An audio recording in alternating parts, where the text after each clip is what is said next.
अब छोलिया हो या लोबिया, सफेद चने या काले चने, सब कुछ मजेदार बने।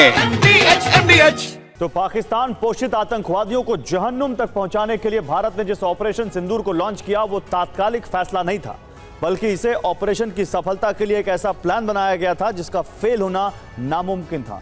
और ये नामुमकिन इसलिए था क्योंकि भारत की रणनीतिक तैयारी बहुत मजबूत और व्यापक थी, यानी हर स्थिति से निपटने के लिए भारत पहले ही तैयार था। आखिर ऑपरेशन सिंदूर के एग्जीक्यूशन से पहले क्या तैयारी थी और कैसी थी रणनीति, इस रिपोर्ट में देखिए।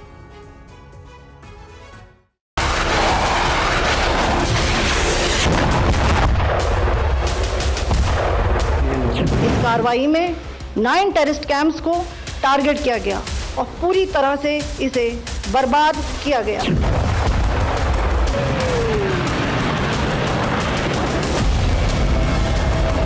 That we achieved total surprise, and those strikes across those 9 terror hubs left more than 100 terrorists killed.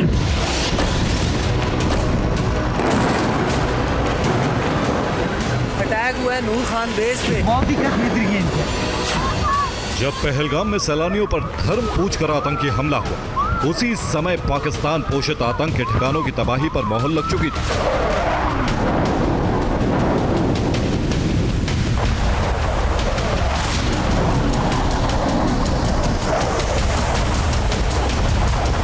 हालांकि भारत ने शुरुआती दौर में पाकिस्तान पर दबाव बनाने वाले कदम उठाए, लेकिन पाकिस्तान से जारी हुई धमकियों के बाद भारत पर जवाबी कार्रवाई का दबाव बढ़ गया।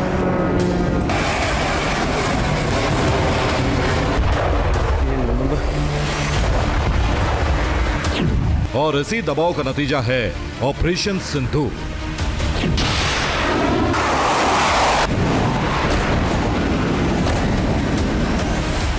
दरअसल जिस दिन पहलगाम में हमला हुआ, उस समय प्रधानमंत्री मोदी सऊदी अरब में थे, लेकिन हमले की गंभीरता को भांपते हुए वो भारत लौटे। लेकिन पाकिस्तान इस बार चौकन्ना था, इसलिए भारत ने शुरुआत सिंधु जल समझौता निलंबन से की और दूसरी तरफ सैन्य कार्रवाई की तैयारी भी शुरू कर दी। लेकिन इस कार्रवाई के लिए कई स्तर पर विचार विमर्श हुआ, जैसे पाकिस्तान की क्षमता की समीक्षा, पाकिस्तान के ठिकानों का खुफिया इनपुट, पाकिस्तान के मददगारों का आकलन, पाकिस्तान में हमले के लिए लक्ष्यों का चुनाव, हमले के लिए हथियारों का चुनाव, हमले में जोखिम का अनुमान, पाकिस्तान को गुमराह करने की रणनीति, पाकिस्तान की प्रतिक्रिया का अनुमान और अंतर्राष्ट्रीय प्रतिक्रिया का पूर्वानुमान।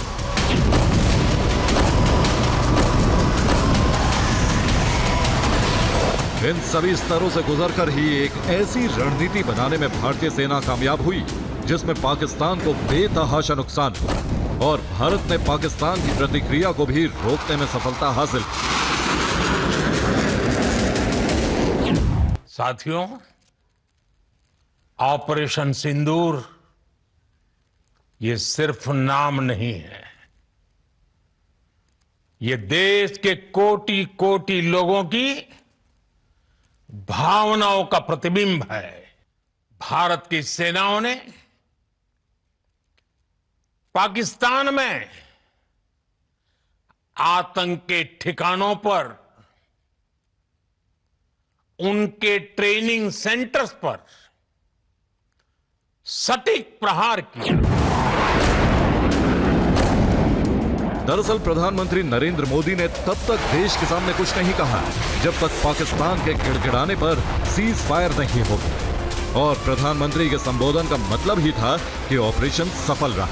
लेकिन यह ऑपरेशन कभी भी इतना आसान नहीं था, क्योंकि यह सिर्फ कार्रवाई तक सीमित नहीं था, बल्कि यह अनवरत चलने वाला ऑपरेशन बनेगा, इसका अनुमान लगा लिया गया था।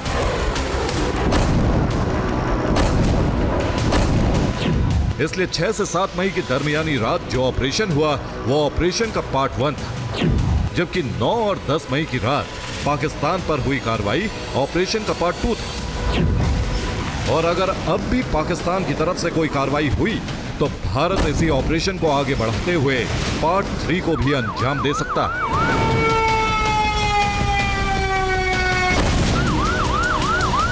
ऑपरेशन सिंदूर अभी खत्म नहीं हुआ है।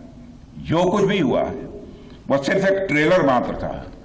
अब सही जब सही समय आएगा, जब भी सही समय आएगा, तो हम पूरी पिक्चर भी दुनिया को दिखाएंगे। यानी भारत ऑपरेशन सिंदूर के तहत अलर्ट मोड पर है, जो आगे भी भारत की सफलता की गारंटी है। लेकिन अब तक की सफलता की इनसाइड स्टोरी ये है कि मोर्चे को लेकर सटीक अनुमान।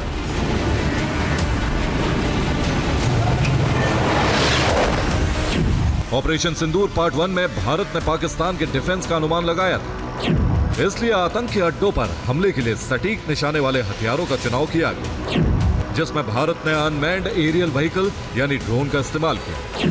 वहीं ऑपरेशन के तहत क्रूज मिसाइल का बैकअप सपोर्ट भी तैयार था और जवाबी कार्रवाई को रोकने के लिए भारत ने डिफेंस सिस्टम एक्टिवेट कर दी, जबकि पाकिस्तान पर कार्रवाई से लेकर जवाबी कार्रवाई पर इसरो के सैटेलाइट्स ने नजर बनाई हुई थी। और 6 से 7 मई की रात भारत को बड़ी कामयाबी मिली, जिसमें खुफिया इनपुट के आधार पर 9 टारगेट फिक्स किए गए थे, जहां 21 ठिकानों पर हमले किए जाने थे।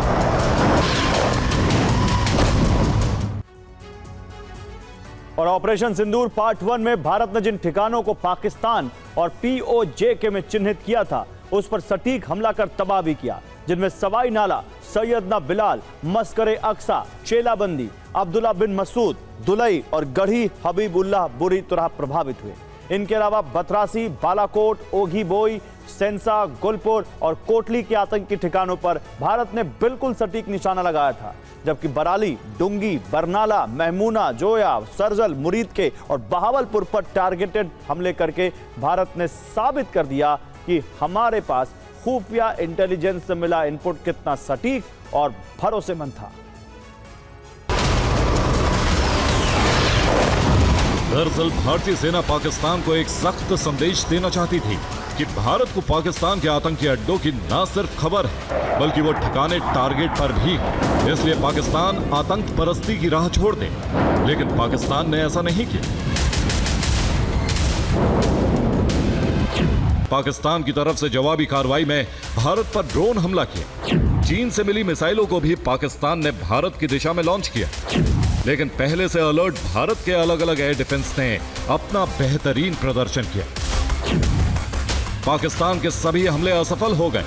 ये भारत पर हमला पाकिस्तान की सबसे बड़ी गलती साबित हुई। भारत ने पाकिस्तान के आतंकी ठिकानों पर हमला किया था और पाकिस्तान ने भारत के सैन्य ठिकानों को टारगेट बनाने की कोशिश की। इसलिए भारत ने ऑपरेशन सिंदूर पार्ट 2 को भी एग्जीक्यूट कर दिया। इस पार्ट में टारगेट POJK के आतंकी ठिकाने या पाकिस्तान में चल रहे आतंक टेरर कैंप नहीं थे, बल्कि वो सुरक्षित सैन्य छावनी और बेस थे जहां से पाकिस्तानी फोर्स ने हमले की कोशिश की थी, और ये टारगेट भी बेहद सटीकता से ध्वस्त कर दिए गए।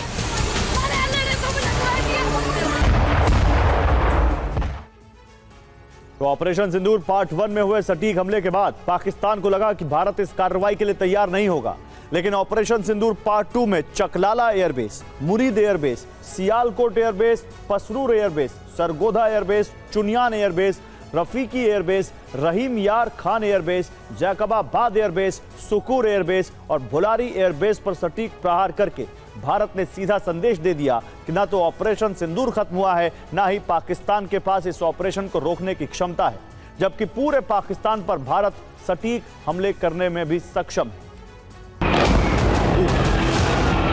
पाकिस्तान के एयरबेस की तबाही ने कई स्तर पर पाकिस्तान की नाकामी को उजागर कर दिया।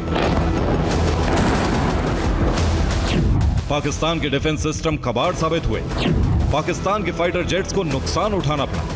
पाकिस्तान का airborne early warning and control system नष्ट हो गया। पाकिस्तान के हमलावर ड्रोन भारी संख्या में नष्ट हो गए। चीन से मिली मिसाइलों का भंडार भी घट गया। इसलिए पाकिस्तान के सामने एक ही विकल्प था, सीज फायर। यही वजह है कि पाकिस्तान ने घुटने टेक दिए, और यह सब संभव हुआ भारत की सुनियोजित तैयारी से, जिसमें हथियारों के चयन की अहम भूमिका थी। भारत ने पाकिस्तान की वायु रक्षा खामी भांप ली थी, इसीलिए भारत ने लोइटरिंग म्यूनिशन यानी एक तरह के ड्रोन का इस्तेमाल किया। यह ड्रोन कम ऊंचाई पर उड़ने के कारण वायु रक्षा से बच सकता है, जो लक्ष्य के ऊपर मंडराता है और निर्देश मिलते ही सटीक हमला करता है। इसके अलावा भारत की सेना ने भी फ्री हैंड मिलने के बाद अपनी क्षमता से ज्यादा रिजल्ट देने का मन बना लिया था। लेकिन सच ये भी है कि भारतीय सेना को अपनी पूरी क्षमता का भी इस्तेमाल नहीं करना पड़ा और पाकिस्तान चारों खाने चित हो गया। ब्यूरो रिपोर्ट, TV9 भारत में।